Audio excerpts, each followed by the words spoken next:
Hello, good morning. Um, so we are going to start by reviewing a little bit of what we learned last time. Please go to the study guide and you can see there's the graph right here. And we're just going to go through some of the key parts of the graph and we're going to fill in the chart over here. Okay. So number one here, that is the resting potential.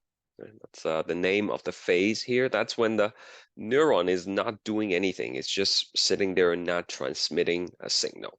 Okay, so we call that the resting potential. And the value of the membrane potential is going to be minus 70 millivolts. Nothing much is going on here. And the key thing to remember is that the sodium-potassium pump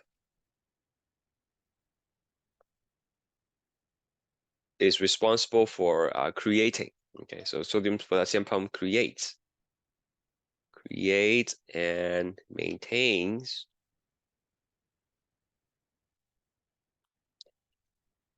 the resting potential.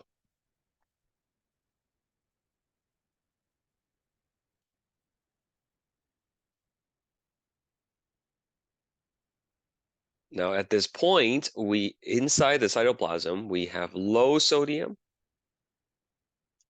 and we have high potassium.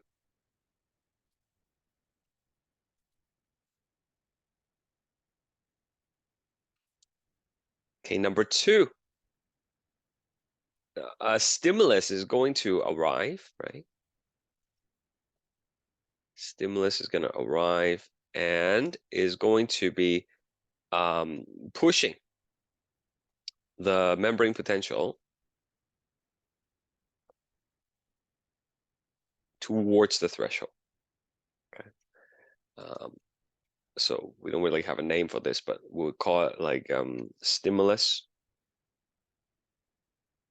arrival. And the membrane potential at this point is still minus 70, but it's going to get pushed towards negative 60, right? So let's talk a little bit more about this stimulus. And again, I'll explain where that comes from exactly. But sometimes the stimulus is not going to be strong enough, right? So the membrane potential will go up a little bit, but not quite hit 60, and then it will come back down.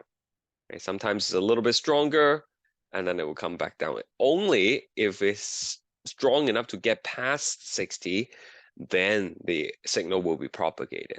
Remember, last class I said at any given time, the neuron will be receiving both positive signals, excitatory, right, the green ones, as well as inhibitory signals, right?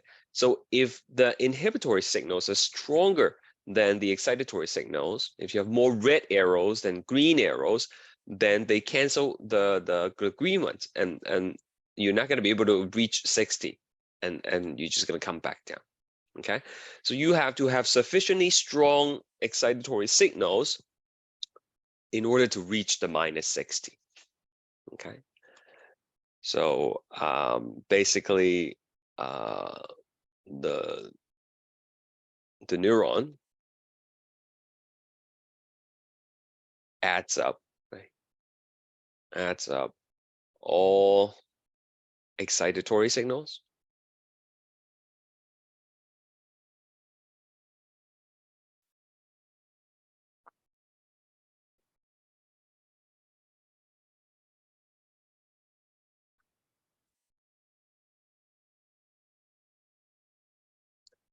so this actually is called signal summation, right? Literally add them up, right?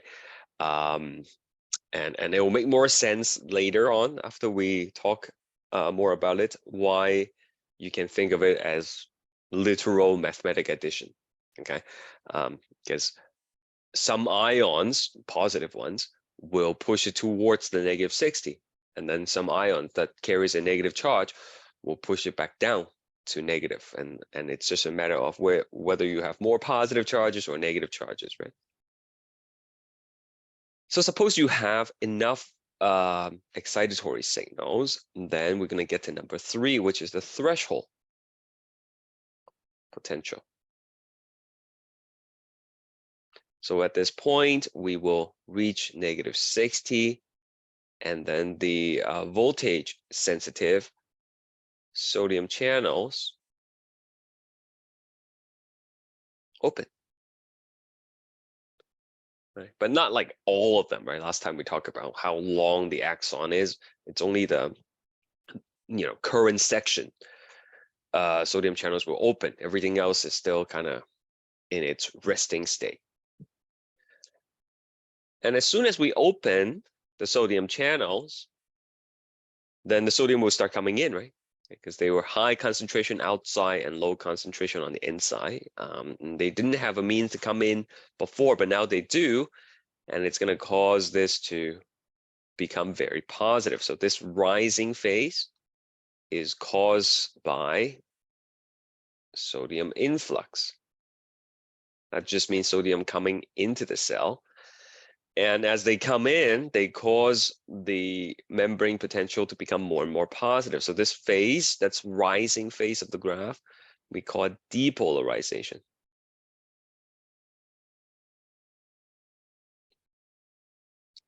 Okay, and it sort of starts at -16 millivolts and goes all the way to about +30 millivolts.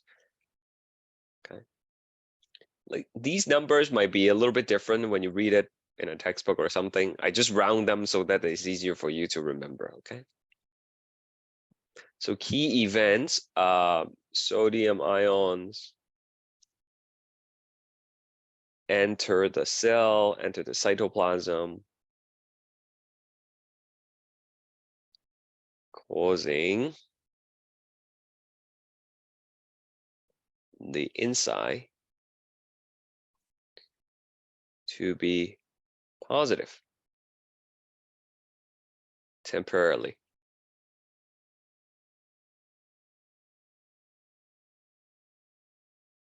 Oops.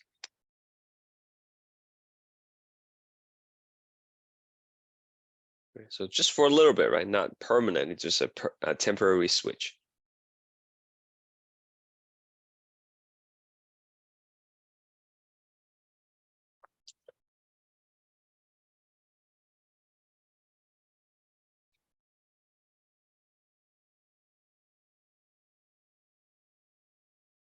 Now at the very top here, 3 things happens. We wrote it down last time. I'm just going to refresh your memory of what they are.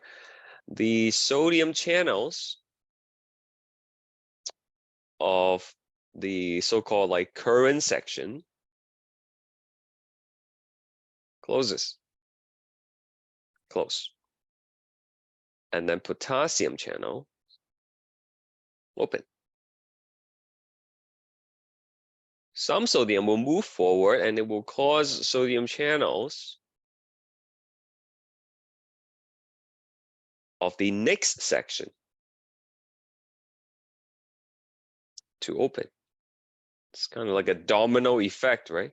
You push the first one and everything just kind of follows afterwards. Okay.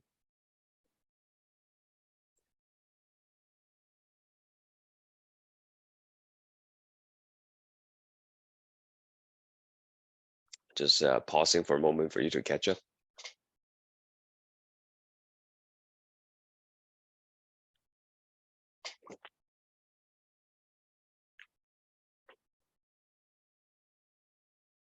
So once the potassium channel is open, we will have this potassium efflux. They're leaving. Okay. And then it really wants to leave because of the concentration gradient, but it's also leaving in a hurry, so to speak, because of the repulsion from all the positive charges. Light charges repel each other, right? So at number 5, we have the repolarization. And that is from +30 to about -90. So K plus ions leave the cytoplasm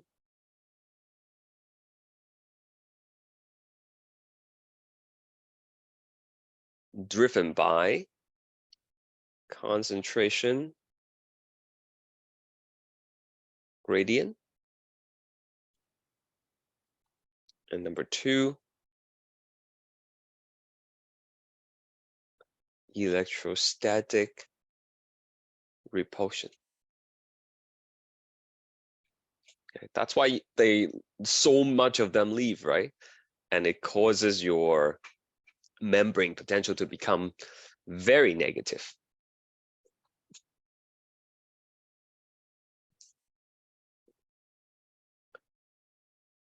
And it takes you all the way down to number 6, which is down here, right?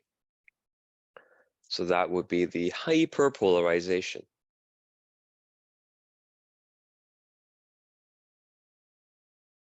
Sorry, they don't really fit in the box. That's negative 90 millivolts. So at this point, the membrane is too negative. Okay, too negative, right? And what do I mean by too negative? Remember, in order to conduct another signal, you have to cross the threshold of negative 60, right? The negative 60 is the benchmark. It doesn't change, right? So if you are further away from it, as in like sitting at minus 90, it would, remember before, right? Like in order to cross 60, you have to go up. And sometimes I said it's not strong enough, it would just come back down, right? So then you have to cross this much to get past negative 60. But if you start at a lower point, right? Like you would need to have like even stronger signal in order to get to the threshold, right? So that's why at this point is not ideal, right? The neuron is not going to be ready to transmit end signal. That's why we have to reset it, right? And another thing that we should talk about is the ion concentration. After the sodium come in the depolarization state, you would have high sodium now. And then at this point, it is still high because they don't have anywhere to go, right? Like, sure, some move forward, but not a significant amount. And you still have quite a bit of Na plus in the cell. And similarly, over here, we had high K plus, but after they leave the cell, you end up having low K plus. So not only are you too negative at this point, but the ion concentrations are reverse. They are opposite to what they were supposed to be. Okay, so over here in hyperpolarization point, too negative, and then wrong ion distribution. Right, so that's why we need to reset it. And that, of course, is the job of the sodium-potassium pump. Okay, so that's like a quick 15-minute summary of the hour-long discussion we had from last class. Anybody have any follow-up questions about any of these things?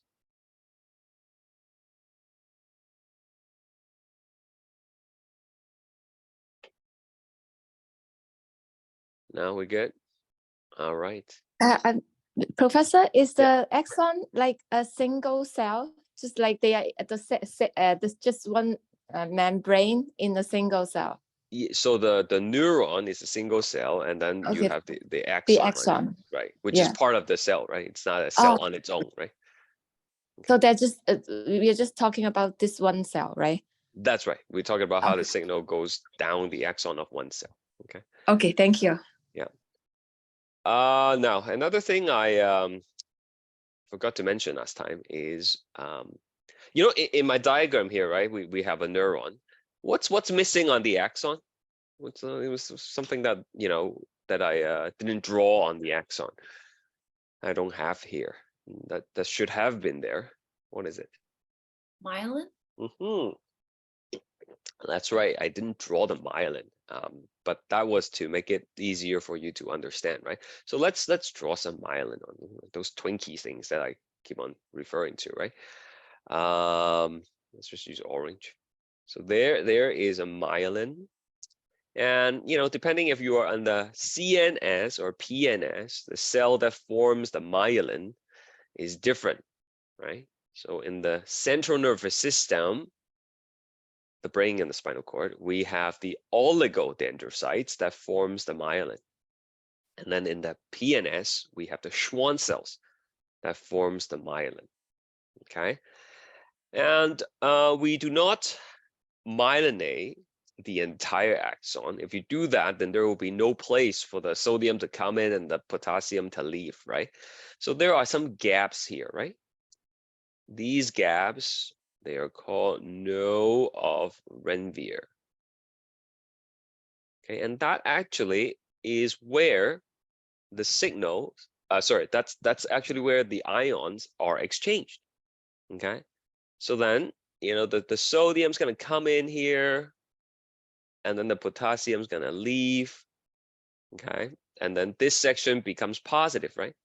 And that would in turn, some sodium goes forward and then trigger the next portion to open. And then the sodium would come in for the next one, and then the sodium would come in for the next one. And essentially what happens is, if you think about the signal, it actually jumps, right? From node to node. Rather than being passed down linearly, it just hops. So that's how the signal goes faster if there are myelin in the axon, okay? So that's just a little connection with what we talked about. Okay, let's do some poll questions. This one is super easy. I don't imagine any of you would get this wrong, so I'm just gonna, tell you the answer. That would be, of course, minus 60, right? Minus 60 threshold. That's the potential you have to cross. The threshold does not change; it remains the same. Okay. This one, hopefully, still relatively easy, but you can never. I can never be too sure. So let's just do a quick poll and see.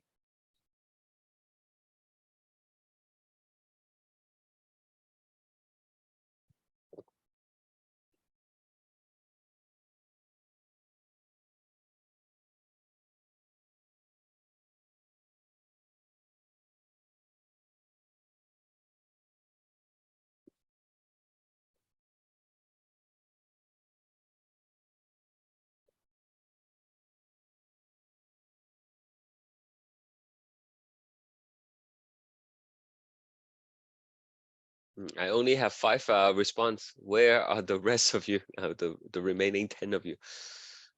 Are you there? Okay, that's fine. So yeah, this is a sodium potassium pump, right? That's what's creating the resting potential by pumping the sodium out and bringing the potassium in. Okay, depolarization phase during action potential is caused by. Now you have to know what depolarization is, right? Like, is it the rising phase or is it the falling phase? And hopefully, the depolarization is talking about going up right here, right? That's your generic graph. So going up is caused by the influx of sodium. Okay, so these are like easy questions. You will have some of those in quiz 2, just to cushion your grades a little bit, and then you would have some like harder ones, like something like this, which takes some time to read. I will launch the poll for you to try this one.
All right, that was a minute and a half almost.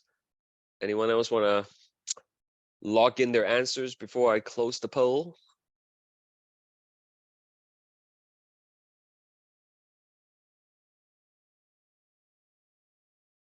All right. Thank you. Looks like most of you got it right. But let's talk about it anyways and make sure that you got the right answer for the right reason.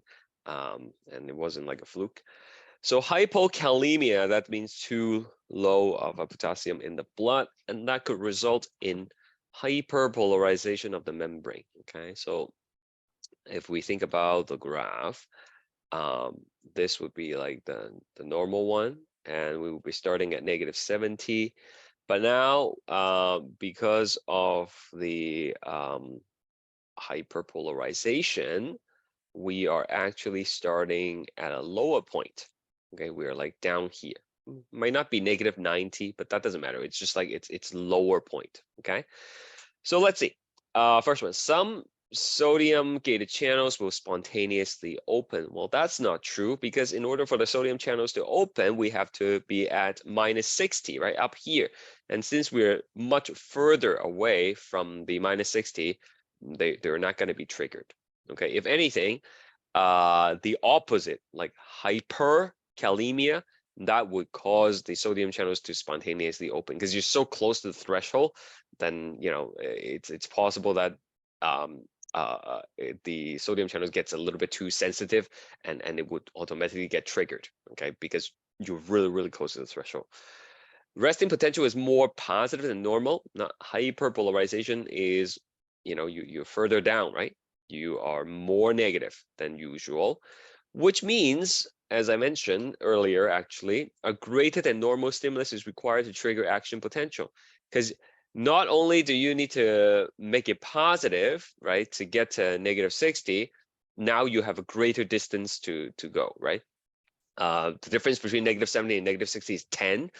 But let's say we're at -80, right? So now we have to rise the membrane potential by 20 millivolts in order to trigger it, right? So you would need to have a greater than normal stimulus. You need more green arrows, in other words, right? In order to trigger it. Uncontrolled muscle twitching, again, that's the opposite, right? That would be like when you have higher than normal resting potential, then some of the sodium channels spontaneously open, and then that would cause the muscle to kind of twitch a little bit. Did you know, like racehorse, they used to like feed them like high potassium diet, just to get their muscle like all worked up, right? Because as this example illustrates, the high potassium content in the blood would cause your resting membrane potential to be closer to the threshold, right?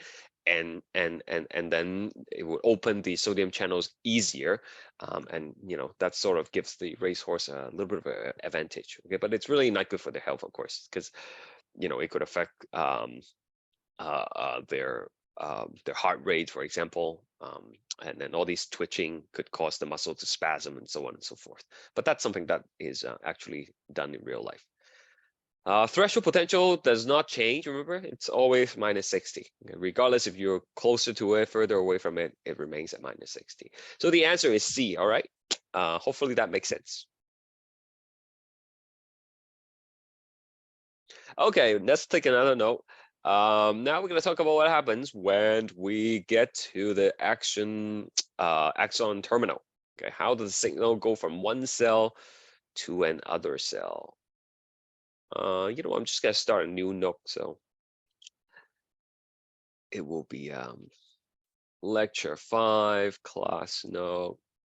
This is called we'll call it synapse. Okay, synaptic communication. There we go. All right, I hope you brought your Sharpies or whatever to draw nice diagrams. So here we go. We have my signature explosive looking neuron. There is my axon terminal. Then I'm gonna have another starburst. And then like that. So we already learned how the signal passed down the axon. Right? Pretend there's myelin here. It doesn't really matter. Okay, so these are action potential. Right. So this note will tell you how the signal goes from neuron number 1 to neuron number 2. Right? So this neuron that's carrying the signal, we call that the presynaptic cell. Pre means before, presynaptic, before the synapse. And then over here we have the post synaptic.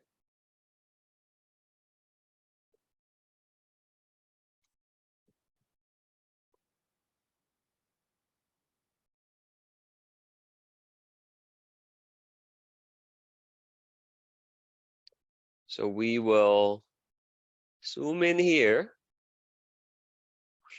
like that. Nice big diagrams, okay? There we go.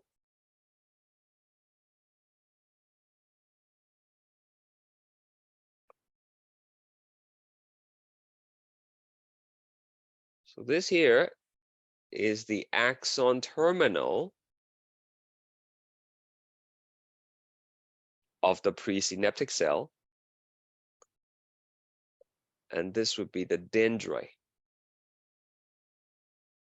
of the postsynaptic cell. This is the one that is carrying the action potential. And then this is the one that's going to be receiving that signal. Okay. This gap between them, this is called the synaptic cleft. The neurons are not physically touching. There's always a gap between them. Okay. If they're physically touching, then it kind of creates like a short circuit. Right. It's the same reason why we don't put keys in the pockets with batteries, right? It's going to create a short circuit and it kind of burns you a little bit, right? So these are electrical signals. We want to have a gap.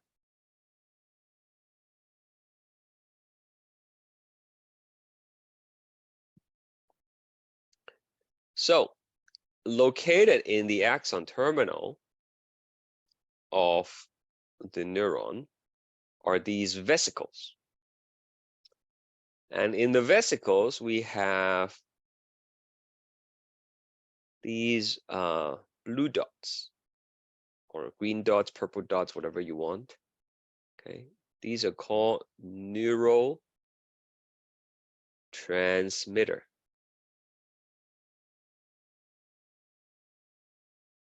Okay, NT for short. Neurotransmitters. They would be pre-made and they are packaged into little vesicles. All right, so let me just write a note for you about the neurotransmitters. Let's just put them here. NT, okay, neurotransmitters are proteins or other organic molecules. Organic just means they have carbon, right? Used for synaptic communication.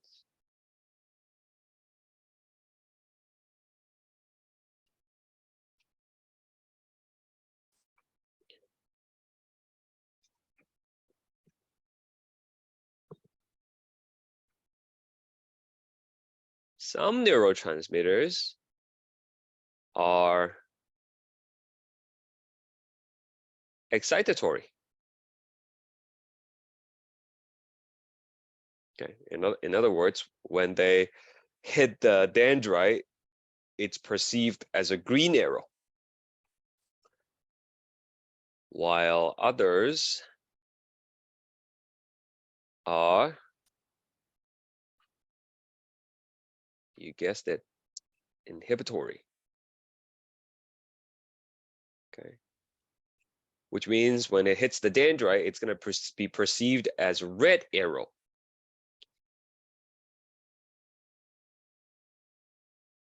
And then some can be excitatory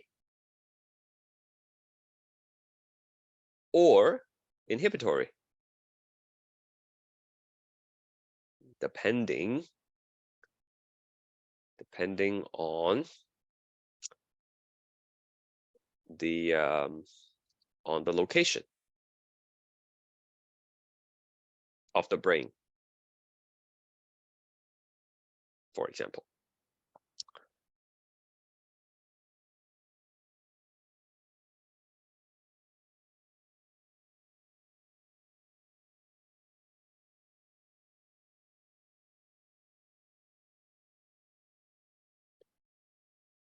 Okay. You probably have heard of dopamine, right? That's an example of a neurotransmitter. Does anybody know what dopamine does? Just from, you know, what you hear on the internet, what you read about. When do we get dopamine?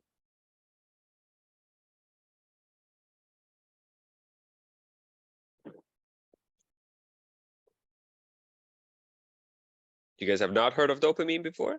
I'm curious. Yes, but I think I'm confusing with something else. Does it make you happy or? Yes, it makes you happy, exactly. Right. So if you eat a cookie and you're like, that's so good, right? That satisfying feeling you get from eating that chocolate chip cookie, that's the dopamine doing its job. Okay, so that's look at excitatory neurotransmitter, right? Giving you that happy feeling, that momentary, minor euphoria, so to speak.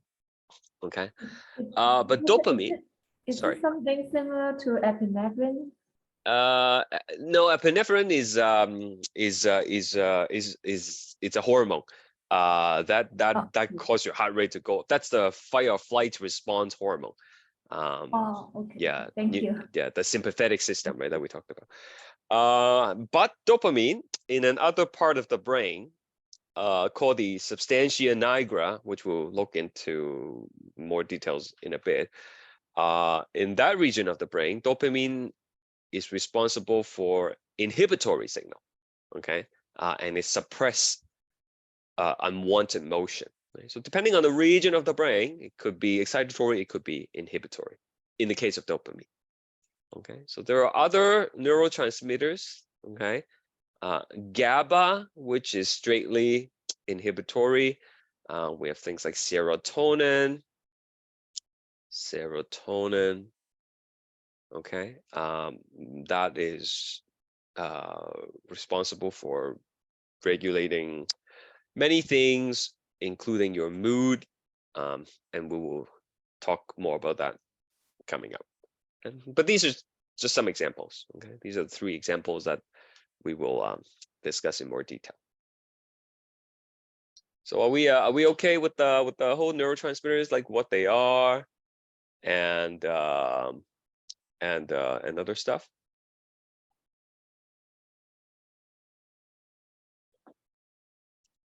No? Okay. Another thing is, I am representing the situation with one neuron to one neuron, right? But in reality, in reality, it's more like a network, right? Okay, so don't draw this. Look, I don't want to mess up your beautiful diagram. There is going to be like a dendrite here, for example, and then someone keep emailing me. I thought it was a student asking for a link. This one is the axon terminal,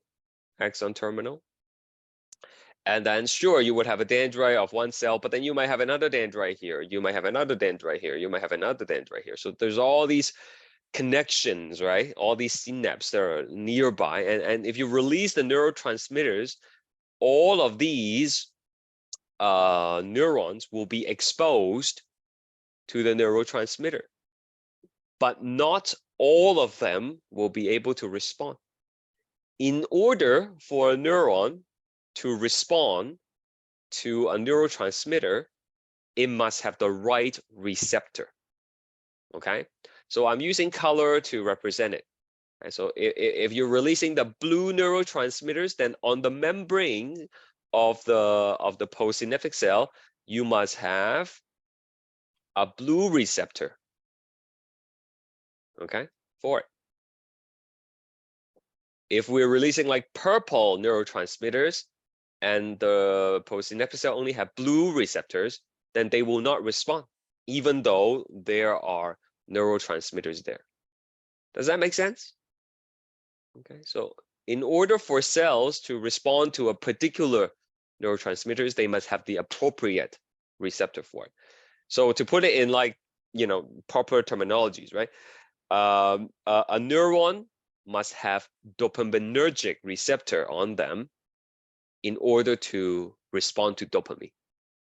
Okay, you can expose a neuron to dopamine, but if it doesn't have the dopaminergic receptor, it's not going to do anything. Make sense? Okay, so each neurotransmitters would have a designated receptor for it, and those receptors are only found on certain types of neurons, right? Depending where you find the neuron in the brain, and depending on what kind of function they carry out. Okay. All right, so let's What talk. was the, can you write down the name of those receptors? Oh, sure. So, yeah, hold on. Let me see right here.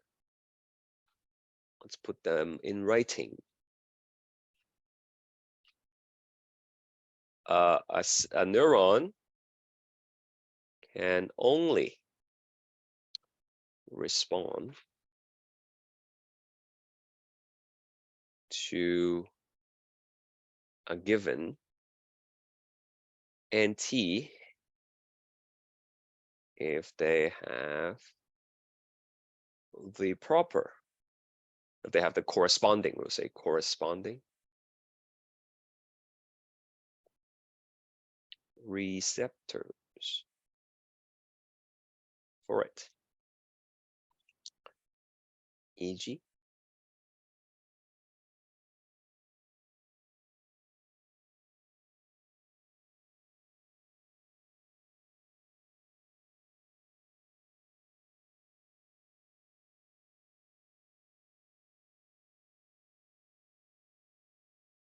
Let me see if I can spell this right. Dopaminergic receptor. Okay. You guys heard about like opioids, right? Opioid crisis has been going on since even before the pandemic. So we have opioid receptors in our brain that would allow us to respond to the presence of opioids. Okay, and opioids is not necessarily like, illicit drugs. Cough syrup has opioids in it, and a lot of pain medication, it's opioid based. So our neuron can respond to them because they have opioid receptors. So is that okay? Is that a little bit better? I bet it's in writing. Thank you. Yeah. Professor, Yes, please. in Go ahead. your notes, if they have the corresponding receptors for, what's that thing? Oh, sorry, for it, for the NT. Okay. Okay, thank you. Yeah, no problem.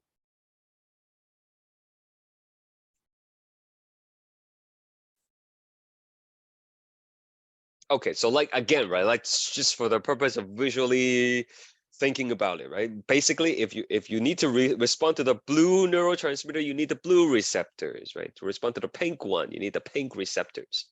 That's all it means. Okay, so we are gonna talk more about these receptors.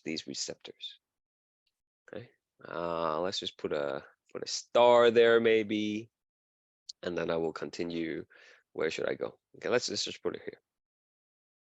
Okay, these receptors. There are different types of receptor that exist. I'm just going to focus on one type to help you understand it.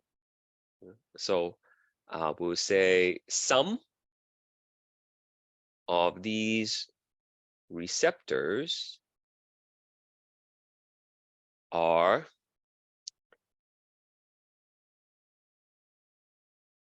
ligand gated sodium channels. Okay. We learned last class about voltage sensitive gated sodium channels, right? All that means is the sodium channels will open when you reach a particular voltage. Right? So the sodium channels will open at -60 millivolts. A ligand is like a chemical, okay? Like some kind of a molecule. So these sodium channels, rather than being controlled by voltage, they are being controlled by the presence of a molecule. So if we are talking like a dopaminergic receptor, right? This receptor is a sodium channel, and it would be regulated by the presence of dopamine. Right? So in the presence of dopamine, the sodium channels will open. Okay, ligand gated sodium channels, and that ligand is could be a variety of things, right? So it could be dopamine, it could be something else, could be serotonin, could be another neurotransmitter. Okay, but whatever the case, the sodium channels will open only in the presence of that molecule, in the presence of that ligand.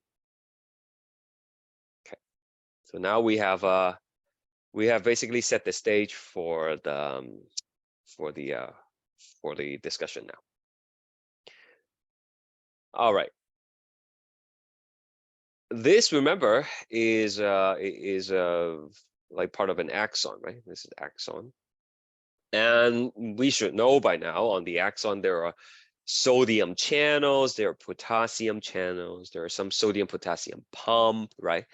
But at the very end, when we get to the axon terminal, there are other channels. Okay, we're gonna have a calcium channel. Calcium channels. They are located at the axon terminal. Now this part is hard to draw because it keeps on changing. So maybe just try to listen and then you can organize your notes afterwards. Right? So here's what happens. When the action potential arrives at the axon terminal, it will cause the calcium channels to open. Okay. When calcium channel opens, calcium will enter the cell. It makes sense because the inside is negative, right? Compared to outside. So the negative would attract these positively charged calcium into the cytoplasm. And the calcium will push these vesicles towards the edge. And then what's going to happen is these will fuse with the membrane.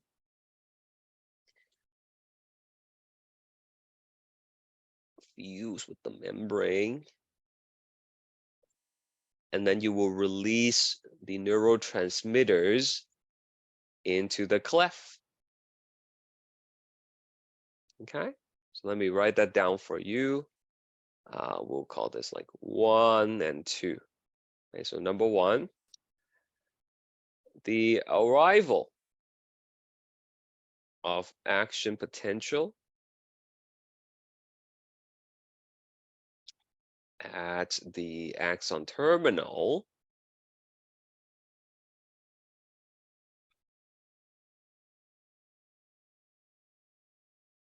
causes calcium channels to open. Calcium channels are only found at the axon terminal. And then number 2.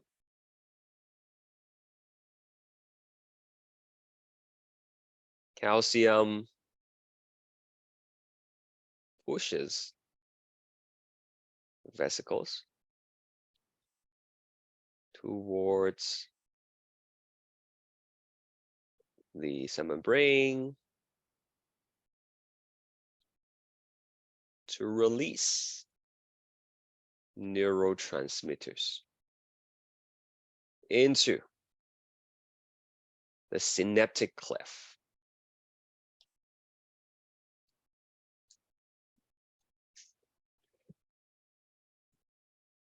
Okay. I'm gonna let you take that in.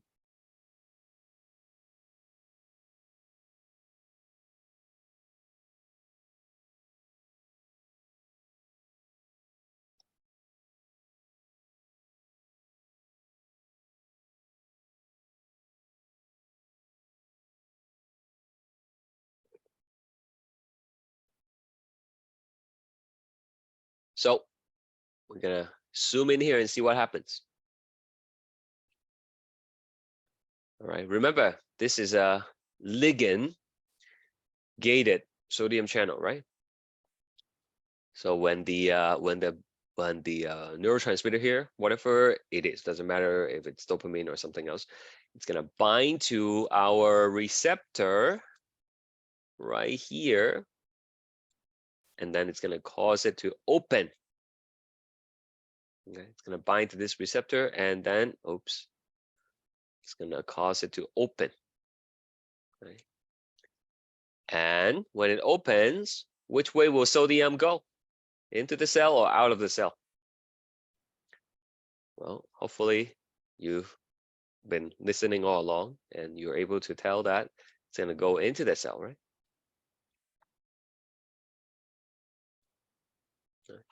So if enough sodium comes in, then it's going to cause the dendrite to, become more positive, right? So like -60, -60, -70, and then because of the sodium coming in, you're gonna be at like -65, -62, and eventually, if you cross the threshold, then you will trigger the action potential, right? So that's where the initial stimulus arrives. Does that make sense? Now there is more to it. Okay. And I kind of mess up the color code here, so it might cause a little bit of confusion, but just try to hear what I'm saying. Don't pay attention to the color too much. Let's just say there are other set of channels here, okay? But these ones, instead of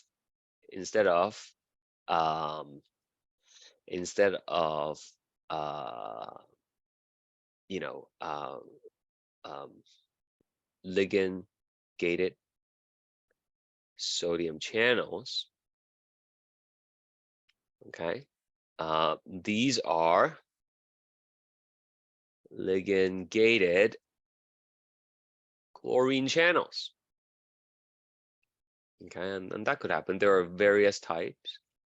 And then what happens is if the purple receptor binds, then chlorine, which way will chlorine go? Do you think chlorine, when you open the channel, is going to go out or go in? Just think about it.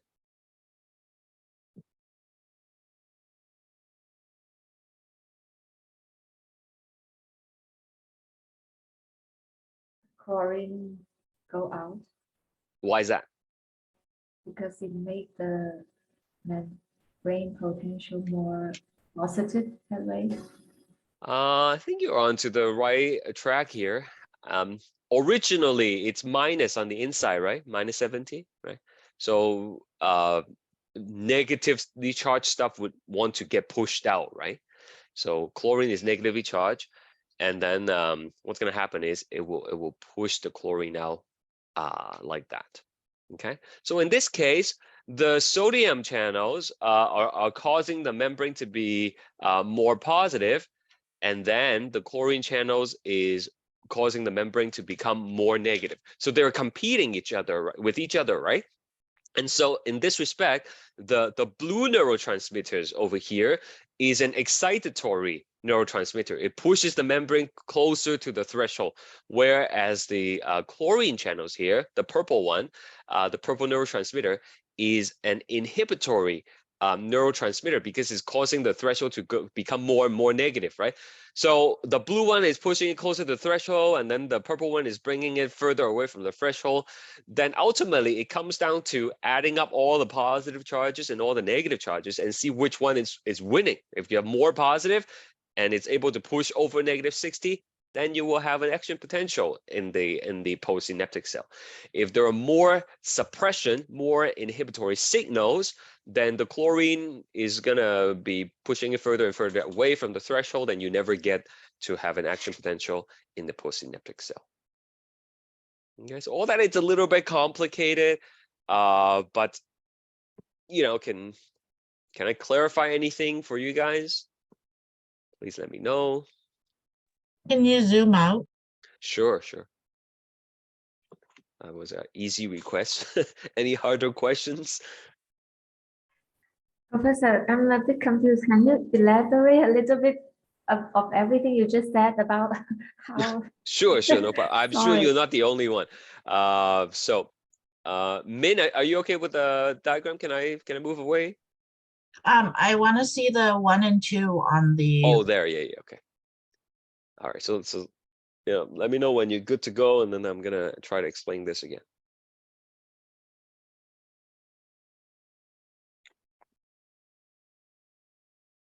Good.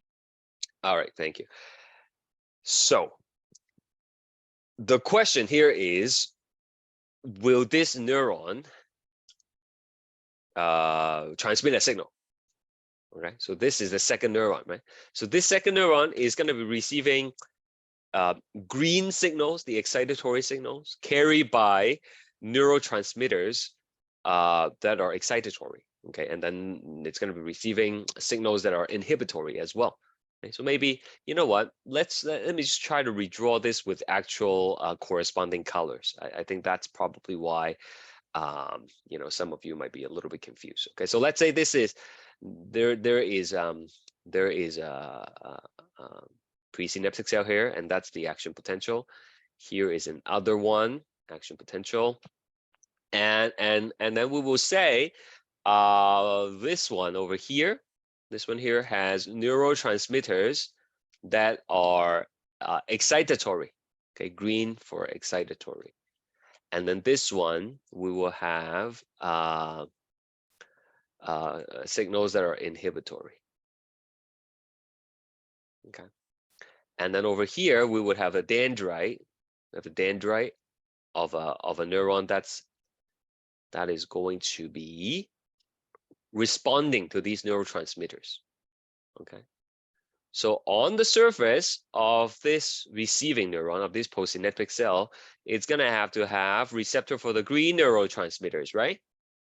And then it's going to need to have receptor for the red neurotransmitters. Okay.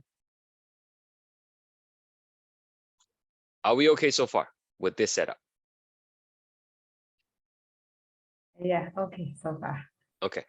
So then the signal, the action potential arrives, the calcium comes in, it will cause these green neurotransmitters to be released. Okay, and then it will bind to this receptor. And for our example, this is going to be a sodium channel, right? Normally it's closed, but in the presence of these green neurotransmitter, they will open, and then the sodium will come in. Okay, I'll just put positive here to represent the sodium. Okay. So if that's the only signal, then as soon as the positive comes in, we're gonna get pushed over the threshold, right? We were at -70 to begin with. Okay, -70. But with the positive coming in, it's gonna get more and more positive. Eventually you will cross the -60. Then that will create an action potential, right? However, if at the same time another neuron is releasing these red neurotransmitters, and the red neurotransmitter will bind to this other receptor, and this one is a chlorine receptor. Okay, chlorine channel rather, not receptor, chlorine channel. And when the red one binds to it, it will cause the chlorine, right, to move. And as a result, the chlorine, actually, you know what, chlorine should be moving in the other way. I guess why that was a little bit confusing for some of you. The chlorine comes in, and then it will be negative. Okay, and if it's negative, it would cause the -70 to become more and more negative, right? Like maybe -75. And it's going to be diluting a little bit of the positive charges. And so as a result, the neuron has to combine the positive charges and the negative charges and see which one is stronger. If you need to have more of the green signal, more of the positive charges to go over the threshold. If there's too many negative charges coming in, then it would cause it to go further away from the threshold, and then you won't have any signal. So that's why it's called like a summation, to add up all these charges to determine whether or not we're going to transmit a signal. Is that okay? Or still a little bit confused? Any follow-up questions from anyone? Professor, Mhm. is it normally the chlorine ion will go out from the membrane, but then the chlorine channel open because of this inhibitory? That's right. The opening of the chlorine channels will. I know earlier here I said the chlorine goes out, and I think I made a mistake there. Okay, they're supposed to come in. Yeah, they're supposed to come. Okay, thank you. Yeah.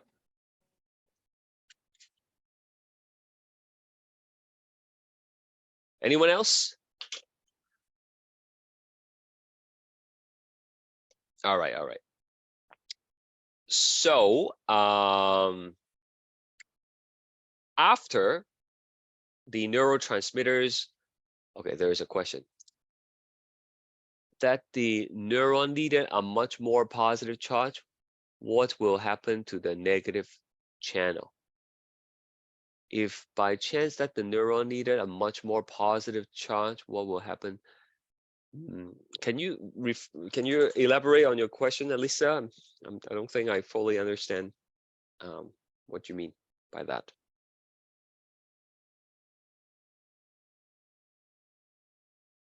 Do you mean like what, like if for example we are in a hyperpolarized state, then how will this affect the channels?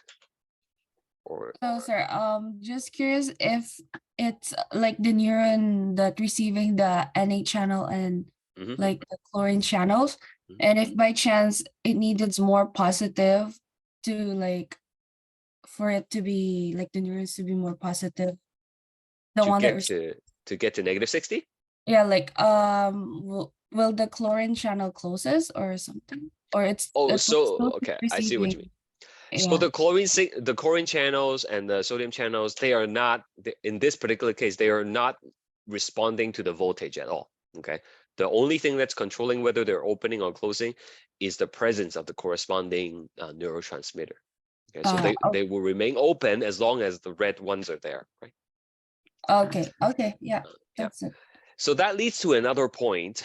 After the neurotransmitters have exerted their effects, we need to get rid of them. Okay, so NTs must be removed from synapse, from synaptic cleft after they exert their effects to avoid continuous stimulation. Okay. Think about like touching a hot surface, your hand moves away, right? You feel that initial burn, initial sting, right? Okay, and that's the reflex that caused your hand to go away. But once your hand is moved away from the heat source, you don't need to be reminded of that same initial shock over and over again, right? So the neurotransmitter that played a role in transmitting that signal, right, needs to be get rid of. Otherwise, you're just going to be feeling the same thing over and over again, and that's not a pleasant feeling, right? Sometimes it does happen. If I don't know if you ever been to a concert before, and then afterwards you go home and try to sleep, like you might hear ringing in your ears, right? That's because in the concert, like you have been overstimulating your ears, so those pathways are still firing, even though there is no more stimulus. Okay.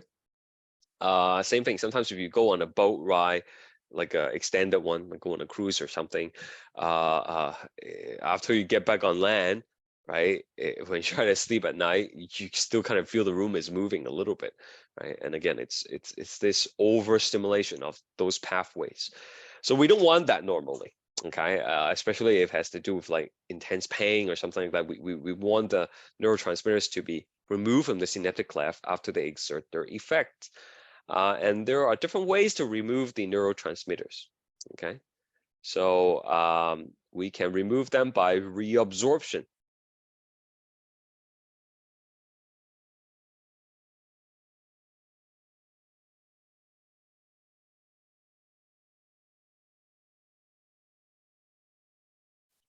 Either back in the presynaptic cell, and you can use it again later, or by glial cells.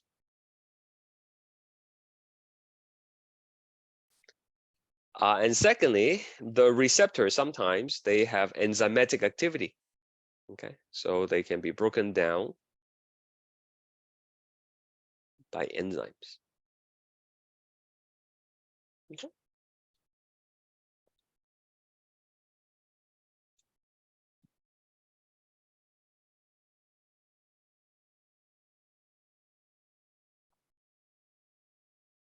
And that's it. That's it for the synaptic communication.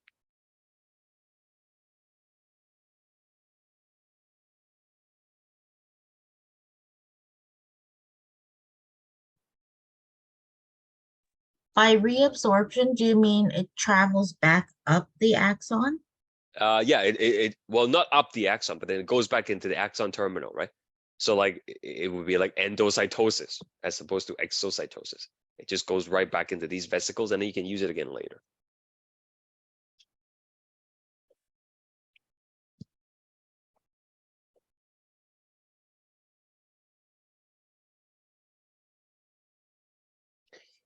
Okay. This is the professional drawing of what's going on. The only thing I don't like about this picture is it shows that it's making connection to the cell body, but really it should be making connection to the dendrites. This is like an actual picture, and you can see there's like all these things trying to connect to a single cell, right? Okay, so there are multiple inputs at any given time, and that's why there are all these excitatory signals and inhibitory signals, and the cell must add them all up. So here we can see this is the presynaptic cell, and we have the blue things here which represent the calcium channels. So when the action potential arrives, calcium goes in to the axon terminal. Calcium are represented by these little yellow circles that will push the vesicles towards the edge, and then you'll be releasing the neurotransmitters into the synaptic cleft. The neurotransmitter will bind to a channel, causing them to open. And when the sodium channel opens, then the sodium is going to come in, which results in depolarization. And then the signal will go. Okay, so that is an example of what happens if we are talking about, excitatory signal. Okay, read these things when you have time. I forgot I had this slide, but it's basically what I told you. Okay, so we have to remove the neurotransmitters either by enzymatic breakdown or by reabsorption. And if we fail to remove the neurotransmitters, then that would result in sustained effect from the neurotransmitter. Okay, And if it's excitatory neurotransmitter, then you would keep on stimulating the same pathway over and over again. Okay.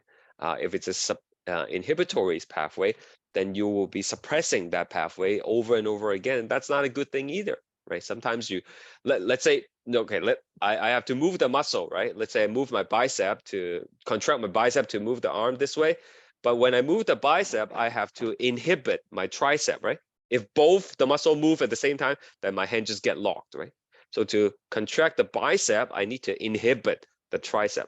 But imagine the inhibitory neurotransmitters in the tricep does not go away and it keeps on inhibiting it. Then I'll contract my arm, but I won't be able to relax, right?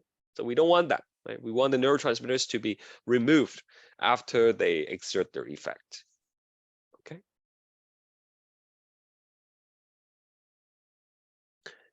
So we're gonna spend a little bit of time talking about neurological disorder. We almost done the lesson, okay? I only need like maybe like 20 minutes or so. So I'm just gonna skip the break and just push through, okay?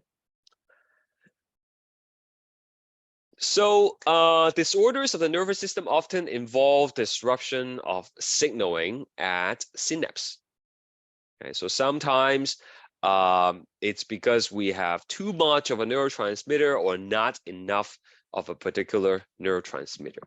So we're gonna focus on, lowered level of neurotransmitter. What happens if we don't have enough?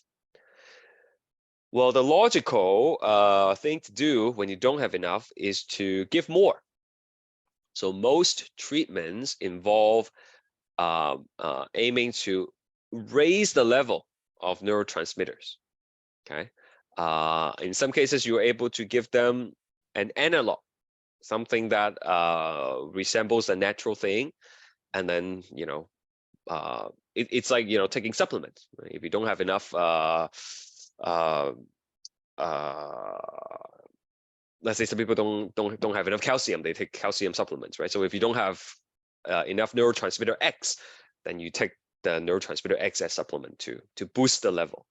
But as you will see, that is not always feasible for certain reasons.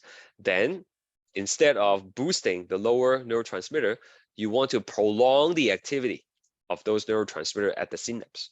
Okay? If you don't have enough of them, well, after you release them into the cleft, maybe let them stay there longer, okay, to exert the effect, rather than letting them being reabsorbed right away or breaking them right away. So both of these will allow you to boost the lower neurotransmitter level. So we'll look at two cases here. First one is dopamine. Okay, so I already told you dopamine is the happy hormone. When you do things that you enjoy, like having a run, eating your favorite snacks, makes you feel good, makes you feel happy because of a dopamine in certain region of the brain. So that's excitatory effect. In another part of the brain called the substantia nigra, which means the black substance, it looks a little bit darker. And when you do a transverse CT scan, people call it the Mickey Mouse, right? Because this is the substantia nigra. It does kind of look like Mickey Mouse if you use some imagination. So in that part of the brain, the substantia nigra, the dopamine exerts an inhibitory effect, which plays a role in allowing precise control of movement. Okay, so when we do things with our hands, with our fingers, it's very delicate movement, and we have to make sure we only move things that we want to move. Okay, like you have to keep a steady hand to thread a needle through thread a thread thread a thread through the eye of a needle, right? You have to do it in very precise movements, and you have to suppress unwanted motion, right? So that's the dopamine doing its job in the substantia nigra. So what happens is in Parkinson's disease, which of course many of you know, it's characterized by involuntary trauma. These patients have decreased dopamine level in the substantia nigra, and that's why they keep on shaking, right? So if the problem is not having enough dopamine, then what do? Well, the natural thing you think would be, let's give these people dopamine. But that's a problem. If you take dopamine, dopamine is not going to be able to go into your brain, okay? Because the brain is surrounded by the blood-brain barrier, right? The blood-brain barrier screens a lot of things from the blood and blocks them from entering your nervous system. So even if you take like dopamine, you won't be able to get them, you know, into places where you actually need them, okay, the substantia nigra. So instead, pharmaceutical company, they created this thing called the levodopa, and the levodopa is considered as like the first line of medicine for Parkinson to slow the progression. Okay, it doesn't cure it, and this is a building block that will allow the brain cells to create dopamine. So it's created, the drug is created so that it will cross the blood-brain barrier, and then your neuron would absorb it and then use this raw material to make more dopamine. But as you will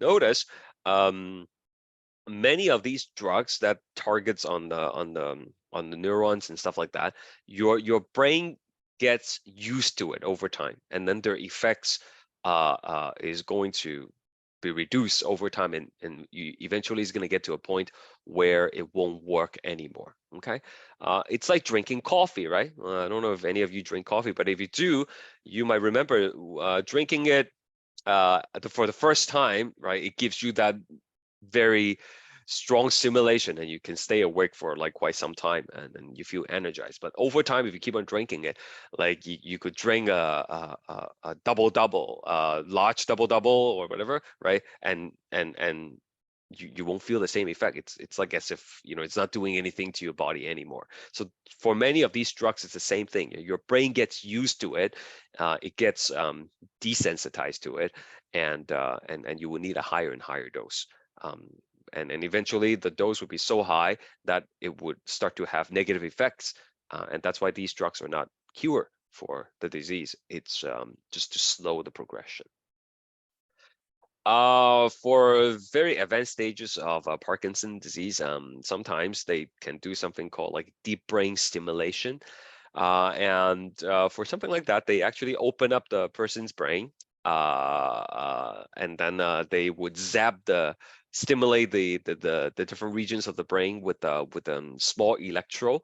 And the spooky part here is that when the brain is being probed by the surgeon, the person is conscious. Okay, they have to do this procedure while the person is conscious, because they have to be talking to the patient while they probe the different parts, to know which part of the brain requires stimulation, so that it takes away the trauma, it takes away the stuttering in the speech, for example. So the surgeon may ask the person to, you know, move your hand, do different gestures, and then they will see the shaking.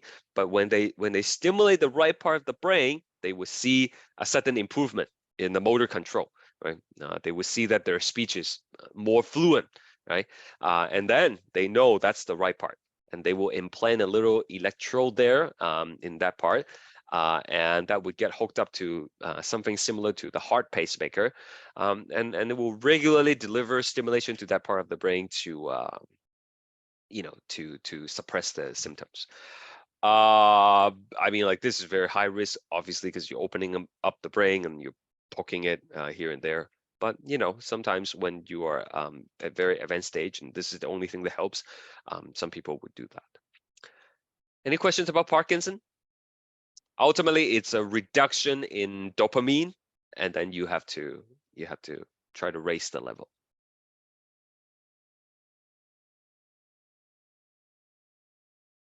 Okay, serotonin, that's another one. Serotonin is an inhibitory neurotransmitter. It does many things, okay? Like regulate mood, sleep patterns, sexuality, anxiety, appetite, and pain. And long story short, when you don't have enough serotonin, it's linked to clinical depression. So here are some symptoms of clinical depression. And in this case, we would try to fix the low serotonin level by blocking its reuptake. So one of the top-selling drugs in North America has been Prozac for many years. It is this is the trademark name, but it belongs to a class of drug that are called selective serotonin reuptake inhibitor, okay, or SSRI. It's an antidepressant, and it blocks the reuptake of serotonin back into the cell, right? So that makes sense because oops, I don't have another slide for it, because your body releases the serotonin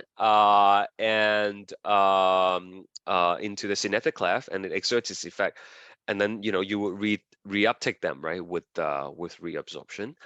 However, if you don't have enough serotonin, we don't want to reabsorb the serotonin immediately after they're released, right? We want them to stay in the cleft for longer periods of time to continue to exert their effect, right? And that prolonged effect will help counter the insufficient serotonin level. And that turns out to be an effective treatment for depression.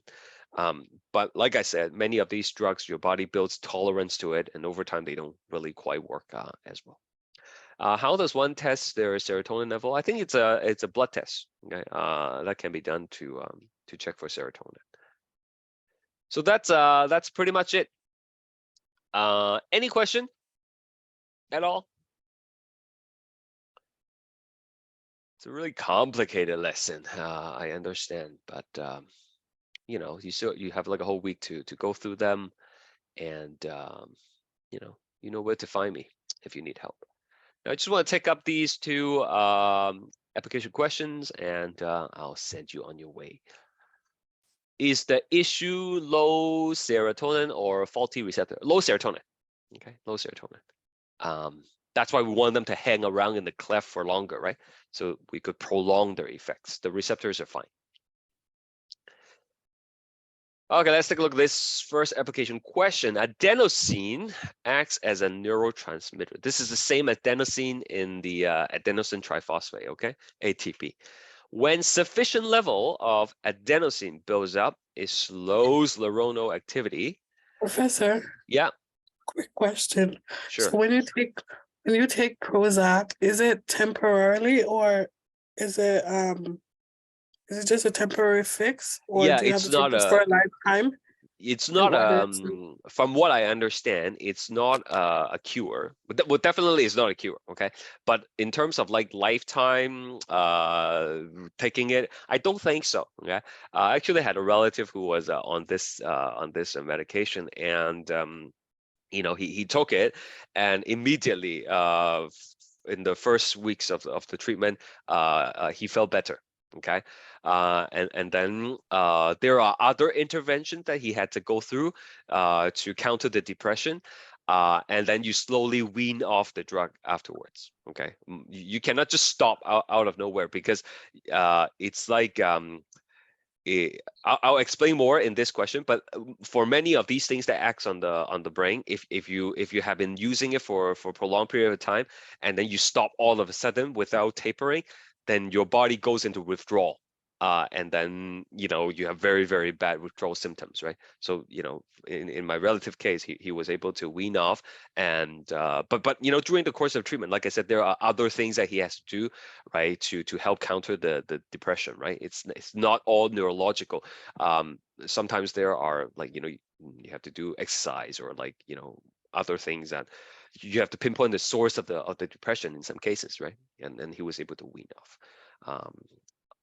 And for people who need to be on antidepressant for long periods of time, I think they might have to switch medications, to other things, because like I said, the drug might lose its effectiveness over time, and you do want to have like alternative options. Does that answer your question? Thank you. Yeah.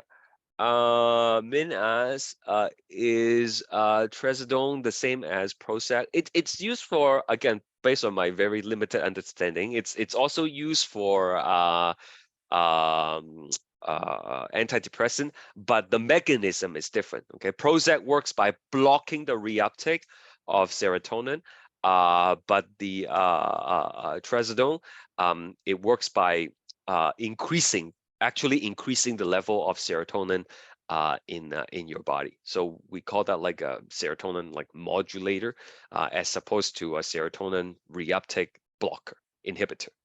Okay, so different mechanism. Okay, someone asked me if I'm gonna give a study guide for the next test. No, it's just the regular study guide that we have been using, right? It should be sufficient. Okay, so where was I? Adenosine is a neurotransmitter, and it when sufficient level of adenosine builds up, it slows neuronal activity and makes a person feel tired and sleepy. Okay, which kind of makes sense. Okay, like if you have ATP and then you use it up, and then it becomes like ADP, right? And then it can even go to AMP. You can rip off another P, and then you will build up these adenosine, and your energy level is low. And it slows down the neuronal activity. So let's say this is the surface of the cell, the dendrite, and I'm just going to draw some receptor here. Okay, so here is a receptor for adenosine. Okay, so like when the adenosine binds to it, these little triangles there, the adenosine, when they bind to the receptor, right, it will exert its effect, and then it will make you feel like sleepy. Okay, make sense? Very simple. Caffeine is a stimulant, and its effect is related to adenosine. Based on the chemical structure shown below, explain how caffeine makes you feel energized. Okay, so take a look at the caffeine here, and take a look at the adenosine. And hopefully you can see the caffeine, the double ring here, resembles the double ring in adenosine, right? Okay, similar structure, huh? So what happens is, if you have caffeine in your system, okay, maybe the caffeine looks like this, right, with the pointy end, right? The caffeine will compete with the adenosine for the receptors. So the caffeine might display some of these adenosine and bind to the receptor, but it's not triggering any signal. It just stays there and blocks it, right? Okay, so then it will take away the sleepiness that is created by the adenosine. Does that make sense? Okay, I need you to understand this before I talk about the next thing. Right, so it's like competitive inhibitor, we say. Okay, so back to my story, right, about drinking coffee. I started drinking coffee when I was in second year university. Like I was working and I was going to school at the same time, and I just feel like super tired. I can't focus in class, can't study. So I started drinking coffee. I make it sound like it's a bad thing, but whatever. A lot of us drink coffee, right? So the first time I just got like a small cup of Tim Hortons, right, like double, and then I drank it, and then I was so awake, right? I was able to focus in class, and then even after I went home, I was able to study like late into nights, and then I was like, whoa, this stuff, it's good, it's energizing. So I started drinking more and more coffee, okay, and eventually, it no longer has the same effect, right? I already told you that earlier, right? And here is what's happening on a neurological basis. Your brain is, we call the brain plastic. Okay, it has high plasticity. Right? It's the same word as like plastic, as in like a plastic waste, right? Plastic means it's able to change and adapt to the environment. So what happens is when we drink coffee, and the caffeine is binding to these receptors, the same receptors that the adenosine is binding to. Your brain is like, all the receptors are full, so let's make more of them. Okay, so your brain will put more receptors on the brain, on the neurons, to counteract this effect. And then the adenosine will now have more things to bind to, right? So the same amount of caffeine that you're drinking is no longer able to compete sufficiently for the receptor, and the adenosine is making you sleepy again. Okay, so you drink the small double, it's not really helping you anymore. So what do? Well, let's move up to the medium. right? Is that what they call the medium size? Yeah, medium size. So now you have even more caffeine in your system, and then you will block them, right? Bind to them, compete for it, and then you take away the sleepiness again. Okay, but you guessed what happens next, right? Your brain is like, huh, you're trying to drown out the receptors, no problem. I'm gonna put even more on them. All right, so then more receptors just make the cell membrane longer. And then it's just this constant battle, right? And so, you know, after a good 6 years of drinking coffee, I would drink a whole mug of this thing. This thing is like 750, and I would feel nothing. Like, I mean, I feel like I drink it, but then I wouldn't feel like super awake. And then you know, I would just carry on my day like sluggish, normally, okay, like normal functioning, not like falling asleep, but like not super energized. All right. And then what happens is eventually one day my wife was like, you know, you're drinking too much coffee, right? And you keep on going to the bathroom, and you know, and then the coffee is you know, staining all the cups and whatnot, and you should stop. And then I was like, okay, yeah, I think I'm drinking a little bit too much coffee as well. So I decided to stop. So that morning, where I was so determined to stop drinking coffee, I just quit cold turkey. Okay.